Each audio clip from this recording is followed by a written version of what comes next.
Hello, എല്ലാവർക്കും നമ്മുടെ പുതിയൊരു വീഡിയോയിലേക്ക് സ്വാഗതം. അപ്പോൾ ഇന്നൊരു ചെറിയ വ്ളോഗാണ്. ആക്ച്വലി ഇത് എടുത്ത് വെച്ചിട്ട് കുറച്ച് ദിവസമായിരുന്നു. ഇങ്ങനെ എഡിറ്റ് ചെയ്തിടാനുള്ള മടി കൊണ്ട് ഇത് നീണ്ട് കുറച്ച് ദിവസം കഴിഞ്ഞിട്ടാണ് ഞാൻ ഇത് ഇടുന്നത്. അപ്പോൾ ഇത് ചേട്ടൻ മലയ്ക്ക് പോയ ദിവസത്തെ അന്നത്തെ ഒരു ഡേ അതായിരുന്നു ഇത്. അപ്പോൾ രാവിലെ അല്ല, ഉച്ചയ്ക്ക് എനിക്ക് PC എക്സാം ഉണ്ടായിരുന്നു. അപ്പം ഞങ്ങൾ രാവിലെ അതിനായിട്ട് പോയി.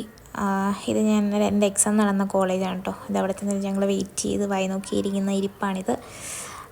അത് കഴിഞ്ഞിട്ട് കുറേ നേരം വെയിറ്റ് ചെയ്ത് കഴിഞ്ഞ് എൻ്റെ എക്സാം ടൈമായി.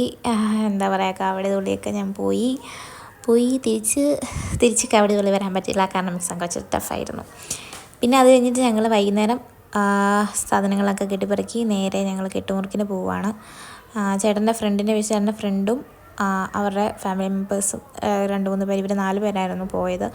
അപ്പോൾ ചേട്ടൻ്റെ വീട്ടിൽ വെച്ചായിരുന്നു കെട്ടുമുറുക്ക് നടന്നത്. ഞങ്ങൾ നേരെ അങ്ങോട്ട് പോയിക്കൊണ്ടിരിക്കുക. പോകുന്ന വഴിക്ക് നല്ല മഴയായിരുന്നു. എന്താ ഐശ്വര്യം, ഞങ്ങൾ ഇറങ്ങുന്നതിന് തൊട്ട് മുമ്പ് തൊട്ട് മഴ പെയ്യാൻ തുടങ്ങി. കട്ട മഴയായിരുന്നു പോയപ്പോൾ. അങ്ങനെ ഞങ്ങൾ അവരുടെ വീട്ടിലെത്തി. കാവാലത്താണ് കേട്ടോ അവരുടെ വീട്. അപ്പോൾ അവിടെ ചെന്നപ്പോൾ മേഘം അത്രയും നേരം മഴ പെയ്തുകൊണ്ടിരുന്നിട്ട് അങ്ങോട്ട് ചെന്ന് കഴിഞ്ഞപ്പോഴത്തേക്കിന് ഈ ഒരു വ്യൂ ആയിരുന്നു ആകാശത്ത്. അത് കണ്ടപ്പോൾ എനിക്ക് എടുക്കാൻ തോന്നി, ഇങ്ങനെ ഞാൻ എടുത്തു. അത് കഴിഞ്ഞ് വൈകുന്നേരം അതാ കെട്ടുമുറുക്കിൻ്റെ സമയമായി. ഇവിടെ അവരുടെ കുടുംബക്ഷേത്രം കളരി ഉണ്ടായിരുന്നു, അവിടെ വെച്ചിട്ടായിരുന്നു കെട്ടുമുറുക്ക്.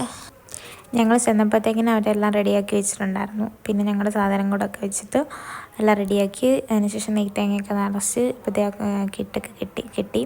ആ കെട്ട് കെട്ടുന്നതാണ് പിരിയസ്വാമി, അതായത് ചേട്ടൻ്റെ ഫ്രണ്ടിൻ്റെ അച്ഛനാണ്. പിന്നെ ചേട്ടൻ്റെ ഫ്രണ്ടിൻ്റെ അളിയനുമാണ് കൂടെ ഉള്ളത്. ഇവർ 4 പേരാണ് മലയ്ക്ക് പോകുന്നത്. അങ്ങനെ എല്ലാവരും കെട്ടൊക്കെ നിറച്ചു, കെട്ടൊക്കെ എടുത്ത് വെച്ചു. അങ്ങനെ ഇനിയും പോകാനുള്ള പരിപാടികളൊക്കെ നോക്കുകയാണ്. ശരണമൊക്കെ വിളിക്കുന്നുണ്ട് കേട്ടോ. ഞാൻ വോയിസ് ഓവർ കൊടുക്കുന്നുണ്ട്, അത് കേൾക്കാൻ പറ്റില്ല. അങ്ങനെ അവർ ഇറങ്ങാൻ തുടങ്ങുകയാണ്. അമ്പലത്തിന് വലത്ത് വെക്കാൻ വേണ്ടിയിട്ട് അങ്ങോട്ട് പോയതാണ്. അങ്ങനെ വലത്ത് വെച്ചിട്ട് അവരെല്ലാവരും ഇറങ്ങി ഇങ്ങനെ ടാറ്റയൊക്കെ പറഞ്ഞ് നോക്കി നിൽക്കുകയാണ്. പിന്നെ തിരിച്ച് വന്നത് നല്ല തിരക്കായിരുന്നു.